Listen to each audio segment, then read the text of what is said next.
উল্লাসের মধ্যে রয়েছে। দীর্ঘদিন পর একটা রাষ্ট্র ইলেকশন হতে চলেছে আর সবার মুখে মুখে একটা উৎসব একটা ঈদ আনন্দের মতো একটা বিরাজ করছে।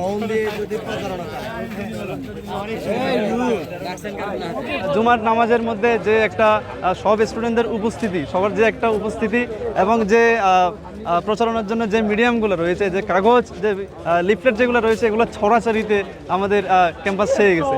এখন এই স্বতন্ত্র প্রার্থী থেকে শুরু করে আপনারা দেখতে পাচ্ছেন পার্টিজন থেকে শুরু করে নন পার্টিজন থেকে শুরু করে যিনারাই রয়েছে সবাই আমাদের একটা নির্বাচনী স্বতঃস্ফূর্ত একটা আমেজের মধ্যে, একটা উল্লাসের মধ্যে রয়েছে।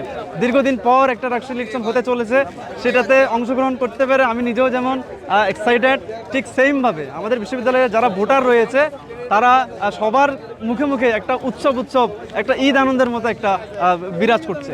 আমি বলবো আগামী 25 তারিখে নির্বাচনটা হবে, এতদিন পর্যন্ত হয়ে আসা যতগুলা কেন্দ্রীয় সংসদ নির্বাচন হয়েছে তার মধ্যে সবচেয়ে সেরা নির্বাচন হবে আমাদের রাষ্ট্র ইলেকশনটা। সবারই মনে একটা আনন্দ, সবারই একটা স্বতঃস্ফূর্ত অংশগ্রহণের মাধ্যমেই, এবং যে 2 দিন বা ছুটি বা একটা গ্যাপ রয়েছে, আমরা যদিও বা শুনছি এভাবে যে অনেকে বাসা চলে যাচ্ছে, কিন্তু আমরা ফিল্ড অ্যানালাইসিস করে জানতে পারছি যে এটার সংখ্যা খুবই কম। সবাই আগামী 25 তারিখ ভোট দিয়েই, আমার ভোটটা কনফার্ম করেই তারপরে এবং যথাযথ প্রতিনিধি নির্বাচন করে বিজ্ঞান প্রযুক্তিতে 8 নম্বরে ভোট দিয়ে সবাই ইনশাল্লাহ 26 তারিখ আমরা ক্যাম্পাস থেকে ত্যাগ করব ইনশাল্লাহ। বান্ডেল থাকলে প্রতি সেনমানিতে টাকা বাঁচবে। বিকাশ সেনমানি বান্ডেল কিনে জিতুন প্রতি লেনদেনে। আমাদের বিশ্ববিদ্যালয়ে দীর্ঘ 35 বছর পর রাষ্ট্র ইলেকশন হচ্ছে।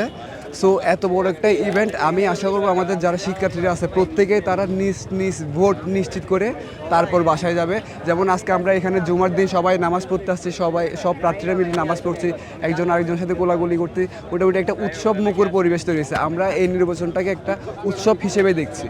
ক্যাম্পাসে নির্বাচনী আমেজ ভালো লাগতেছে। প্রথমত এই জিনিসটাই দরকার ছিল যে আসলে আমরা অনেক আদর্শের আলাদা হইতে পারি, কিন্তু আমরা নির্বাচনী জায়গায় এসে নিজেদের প্রচার, নিজেদের চিন্তা যেটা নিয়ে আমরা কাজ করতে পারি, আগামীর যে পরিবর্তনের ক্যাম্পাসের চিন্তা আমরা করি সেই চিন্তা নিয়ে কাজ করতে পারি, এইটা স্প্রেড করা এবং এই যে সকল মত একই সাথে থাকার যে একই সহ অবস্থানে থেকে নিজেদের চিন্তাগুলো স্প্রেড করার যে এই জায়গাটা দেখে খুব ভালো লাগতেছে।